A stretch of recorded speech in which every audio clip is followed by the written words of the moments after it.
What's up, ladies and gentlemen? It's Daniel here from the GeekSpeakNation channel, and it is time to talk about the Guilty Gear Strive beta. So it's officially over.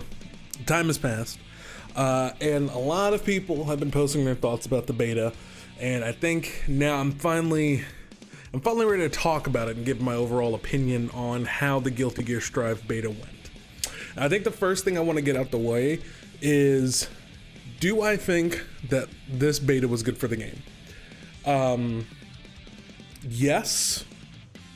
For the overall being able to play the game, give our feedback, and actually being able to do a survey that will hopefully be taken very seriously by the developers, that's a good thing. But overall, I'd say perception-wise for the game, this beta didn't help.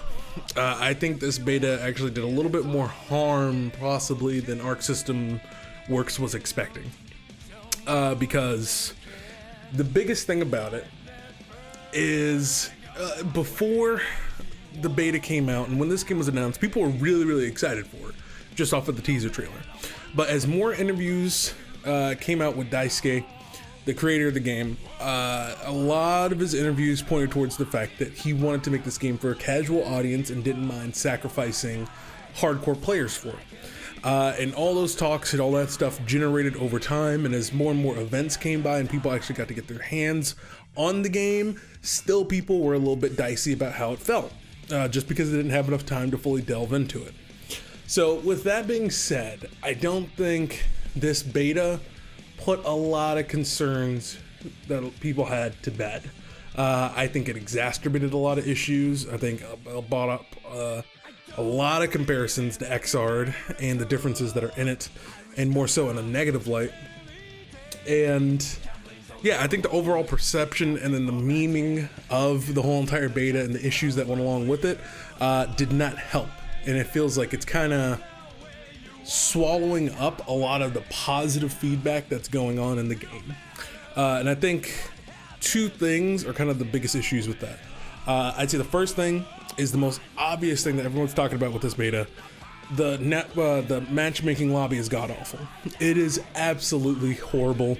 We all know it. Everyone's been saying it. You see it on Twitter. You see it on YouTube videos talking about this game, and or just showing gameplay in general. Everyone talks about how much they hate the hate the lobby, and overall majority of people negatively look down upon the UI itself.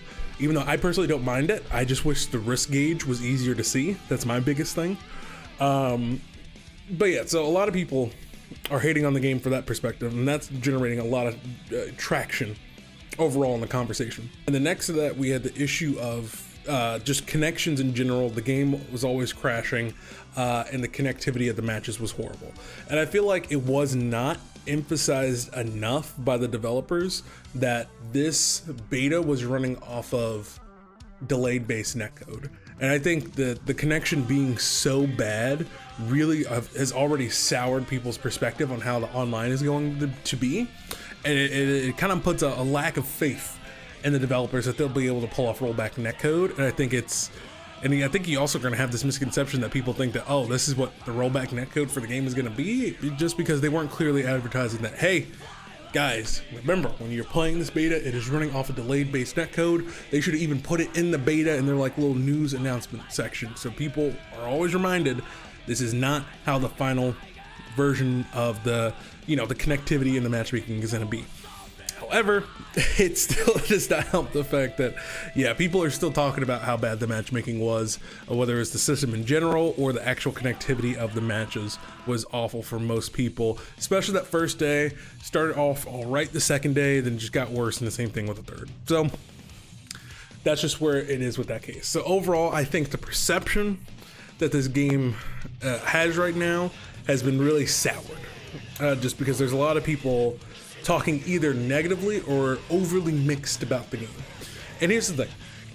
They said the game is coming out in late 2020. So assuming that like the latest they would release is like the third week of December, right? They still got, over 6 months to do it. They still have time to pull things together. However, I'm not sure if that'd be enough time to address a lot of the things that I think needs to be changed, and that a lot of people as well thinks needs to be changed. overall, before we get into like a lot of my criticisms, which I have, I do want to talk about the positives that I do have for this game.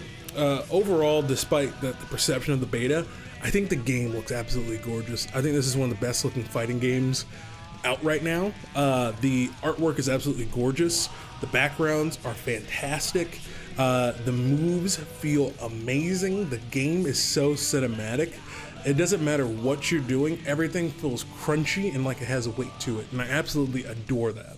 So overall, the aesthetic, the feel of the game, the music, the soundtrack is amazing. And I think all those elements are working together very, very well. And I think the presentation of the game, despite some issues with the UI, is very, very, very sound. And I really do enjoy it. And yeah, I'd say that's kind of the main thing. And I like the way that the combos look and how they feel. And that's more so the main things I wanted to get out the way. Also, I absolutely love the character select screen. It is neat. It is minimalistic. You can tell what you're looking at, what your characters are good at. It is easy for new players to understand. It is easy for everybody to understand and see what they're looking at. I adore it. I love it. So now, moving into my little bit more harsher criticisms. I'm not sure how I feel about the combat. And from a new player's perspective, you know, as the kind of target audience that I am for Guilty Gear, Strive, I'm not sure if it's hitting the mark, right? Because they wanted this to be as casual friendly as possible, and it's not. And a big reason for that is the way that the combos are structured. Essentially what you end up happening is, because you take away the ability for jabs to link into combos, what you have now is that you have to have situational combos for every single other button, right? You have to have a situational combo for your kick, your slash, heavy slash, all that sort of stuff for all of your characters in order to make something happen. And on top of that, you have, since the combo system is very simplified now, you have a lack of combo variety that ends up happening. Because if I'm playing Soul, right, I could learn how his combos work, his footsies, the best timing, all that stuff, try to figure out some really optimal combos. Or what I could just do is just run up, learn how to tick throw into wild throw and do 40% damage.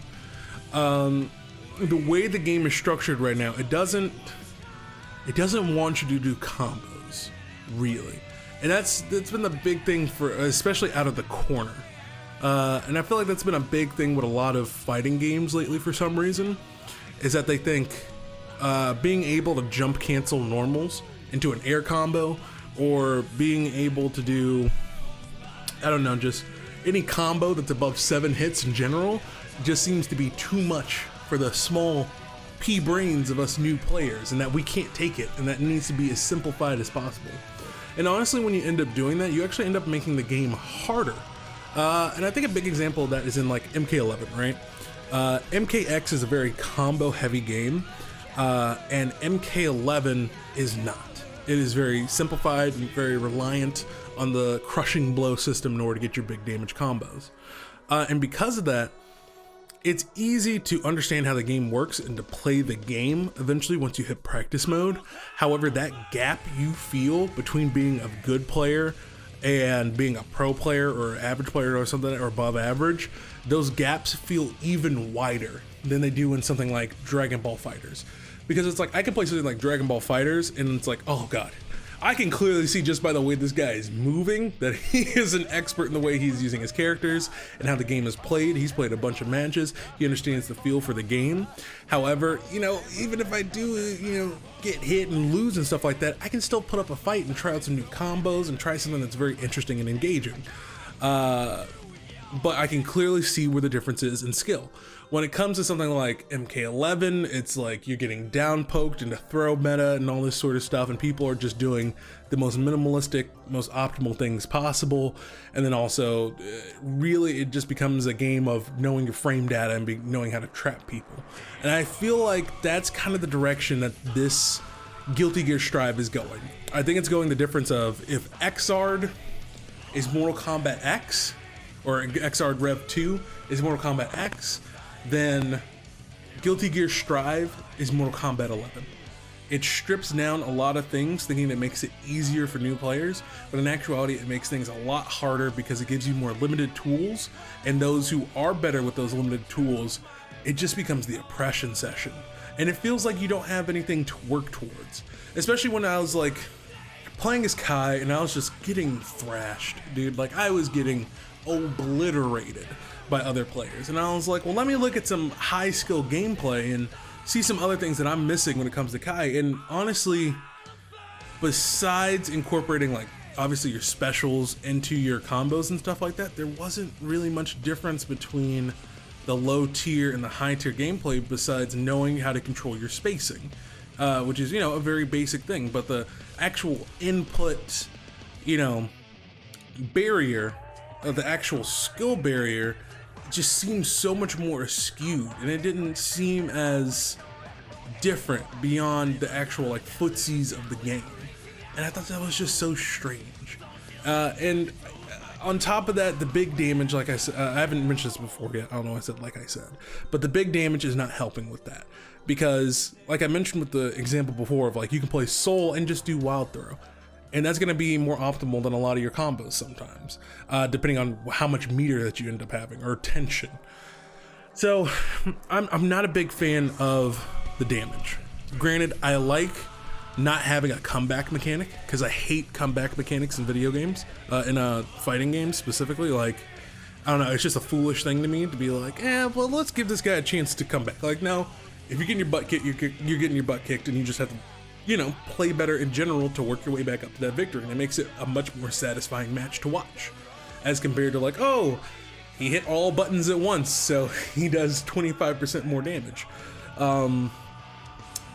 I like the idea of not having a comeback mechanic for the sake of having big damage to a certain degree, but the lack of tension meter that you build in this game, if you're not doing a counter hit, is really, really frustrating. Especially if I'm fighting someone like, because I love to play as Kai, and say I'm fighting someone like Axel, and Axel, once he gets you at a certain range, you can't move in for the rest of the game, right? Unless you have the meter for it. But if I'm sitting there trying to block, and on top of that, Axel has an unblockable projectile, but I'm sitting there trying to block, and I'm not building up any tension because I can't move forward. I try to dash and do all this stuff, but if I'm blocking and I'm not building up tension to be able to like Roman cancel at the perfect time to move in on my opponent, it doesn't give a lot of incentive for a person to block. Like, this game just wants you to attack at all times, and that's kind of the issue I have with a lot of Arc Sys games.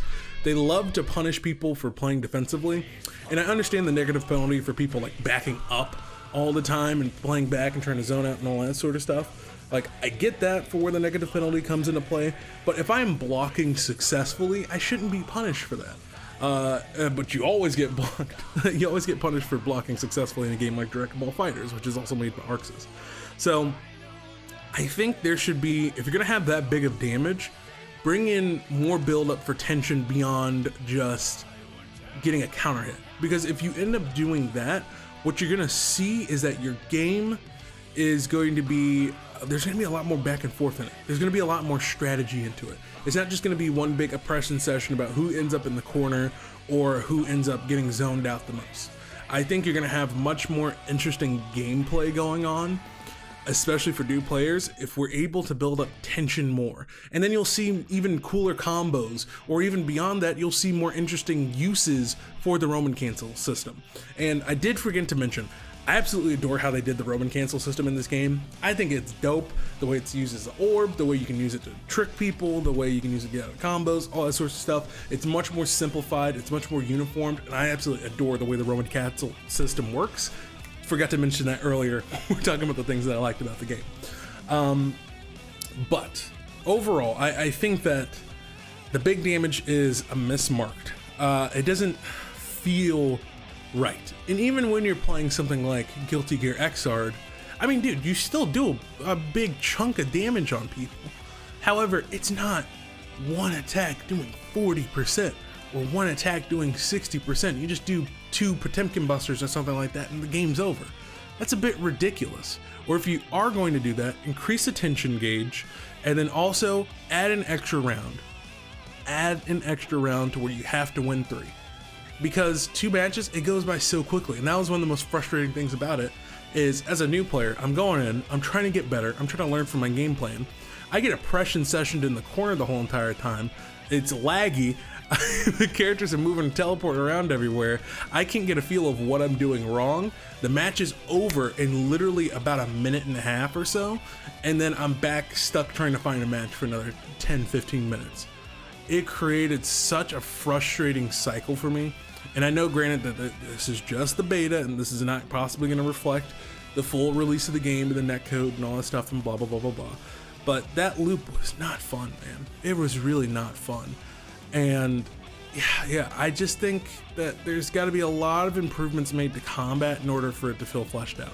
Because a lot of characters are just not balanced. I don't think Axel really needs an unblockable projectile, especially when he has a projectile for every single situation, whether it's you're jumping up, you're staying still, you have a move that goes behind you. You also have a whole bunch of options when you're up close and personal with an enemy. When it comes to Axel, you also end up having a move that sucks them towards you. So like literally Axel has an answer for everything, and he's way too strong in my personal opinion. I think there needs to be some balancing going on. Soul does way too much damage, absolutely way too much damage. You would think he's a power character, how much damage he's doing. I think Kai's shock state is a bit iffy and needs to be reworked a bit. It's very inconsistent on whether it is or is not going to work. I think Mei is okay, but good lord, that damage is insane, but she is a power character, so it's kind of a bit of a catch-22 with it. Overall, it just feels like a lot of characters are doing, or especially certain moves are doing, just way too much damage, to where it's just like, well, why would I try to be doing anything else in the game besides those moves that do incredible amounts of damage? But with that being said, combat is its own can of worms. A lot of people are going to have their own opinions about whether it should be a little bit more like Xrd, where it should be doing this or that. I personally think when you take away the ability to do even just a little bit longer of combos, let us be able to jump cancel, let us do air combos. What's so wrong with air combos? You give players something to work towards and something to try out. Like seeing those wall combos with Chip was so dope. And that was another issue. Sorry, I gotta go off on a real quick tangent. Chip and everyone having differences of health, I don't know if it works anymore with having the big damage, because Chip's big thing in Xrd was that he was a glass cannon, right? He could do serious damage, but he had the lowest health in the game, right? Now he still has the lowest health, but everyone does about the same amount of damage as he does or more. What's the point of him having a difference in health? What's the point of anyone having a difference of health? Like, if everyone's just doing so much big damage, it doesn't quite make any sense, in my personal opinion. But going back into what I was saying before, Chip has the unique thing of being able to do wall combos, and he's able to do some really, really interesting things with it. And seeing stuff like that is incredible, because I'm like, oh man, one day I want to be able to pull that off. I like seeing more complex things that are capable in new systems and in new combat systems. But if you take that away, what do I as a new player have to strive for? Like, it's kind of the same issue with MK11. Like, you can see almost about every single combo in the game and learn how to do them in about an hour and a half with each character, right? And then it just becomes a matter of, okay, what situation do I get to poke? Then I get to do my combo. Oh, they broke out of it. Okay, doesn't matter. I wasted all the time trying to do that. Blase, blase, blase, blase, blah. Same combos over and over and over and over again, because of the lack of variation that there has. Granted, with the Roman cancel system, you're obviously going to have way more combo potential in Guilty Gear Strive than you would in MK11, but still that overall concept remains the same, where stripping away way too many elements is not the same as retooling them to make them more accessible for people, and I think that's a very critical thing that ArcSys is missing with this game. And I really do think this game has the potential to be great. I really do. There's a lot that needs to be tweaked in order for it to hit that spot just right, and add that amount of depth that the game needs, and give something new players to strive towards without losing any of that complexity, and also without being overly complicated. Then the last thing I wanted to mention is actually the camera. The camera in the game, it does a lot of weird things, especially when you're in the corner. It'll kind of zoom out past the corner because it thinks you're about to break the wall and it's trying to get ready for that transition. And it really messes with your combos. And on top of that, when you get the counter hit or there's constant counter hits going on, it jumbles up the camera view so much to the point where it's very easy to misgauge where your combo is about to hit or where your move's gonna hit, and you end up dropping a combo. So I think that's another thing that needs to definitely be addressed and tweaked, is where the camera is going, because it's definitely an issue that needs to be resolved. But overall, I think that's everything I needed to say about Guilty Gear Strive closed beta. And I understand the people are like, people are being too harsh on the game. No, you can't be too harsh on a beta. That's the point of a beta, is to give that feedback and give that criticism. Hope they take it to heart, and not only whether it's fixing the things that we want to see fixed, or finding ways around it that we didn't even think about that improves the game even more. And that's the number one thing I want for this game, is to be improved as much as possible. It was so much fun playing this game with my fiance and seeing the joy she had of being able to pull off a little bit of stuff and feeling like, even though she's mashing a little bit, slowly but surely being able to learn kind of how the game works, and it's very simplified in its approach, and it made it much more comfortable for her to get in. And even though she was fighting the computer, she still felt more comfortable and more excited about learning the game, and she loved the look of the characters and the look of the world, the music, and all that stuff. Everything was super duper appealing to her, as compared to, Xrd, where the game looks awesome and looks like this dope anime, but it was just way too complicated for her to get into. And I think that's really, really important. I think it is really, really important to have that, something for new players to get into, and make that barrier of entry a lot easier. And part of it is there, but part of it is also a hindrance when there's not much else you can do outside of the things you end up seeing other players do online for the high level gameplay. It's not necessarily about your execution, it's more so about your knowledge of the matchup, the area, and your footsies, your spacing, and all that stuff, which is always a core part of every single fighting game, don't get me wrong. But when that's all it's dependent upon, as compared to what it has been in the past for the franchise, that's where you get a conflict of interest, and that's where you get fans that are upset. And overall, for someone who's not, intrinsically tied to Xrd, it is an experience where I'm playing this game, and I'm like, something feels like it's missing, and it feels like there's a lack of things that I can actually end up doing, and a lack of things that I want to reach for. But those are my thoughts on the Guilty Gear Strive closed beta. From a person who is new to this franchise and wants to get into it, but is definitely seeing the roadblocks pop up. And I think those things definitely need to be addressed. But let me know what you guys think about it in the comment sections down below, especially if you have played the beta. Whether you do or do not agree with me, let me know in the comment sections down below. But also, if you have played the beta, please do the survey. It's long, but it is important, and that feedback is going to go to those developers and help shape the game in the way that you want it to be done. I think everyone can all universally agree that UI and the the lobby system, that needs to go. It was horrible. It was absolutely horrible. But the nuances of combat and how it felt for you needs to be explained to the developers, and it needs to be brought up, even if you do or don't agree with the overall general consensus, right? Your opinion, your voice needs to be heard. So please do that survey. But with that being said, guys, I think that's it. I think that's my overall thoughts for the Guilty Gear Strive beta. I hope they do another one, specifically one with rollback netcode, because that definitely needs to be critiqued, and that needs to be we need to make sure that is on point in the future. Overall, I think the perception that the beta left is not too much of a strong one for the game, but I think they have set themselves up for an amazing comeback if they have another beta and it blows everything out of the water.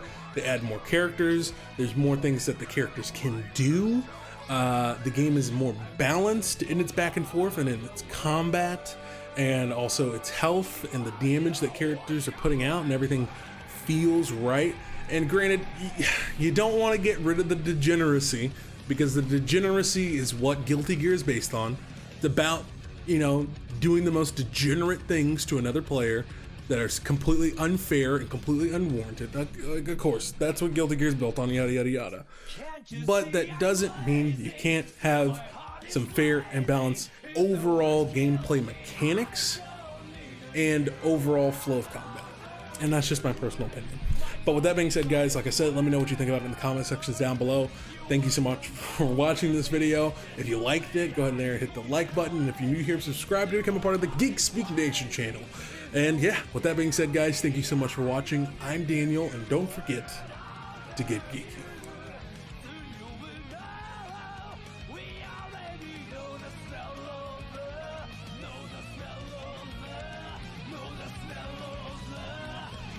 Smell of the gas.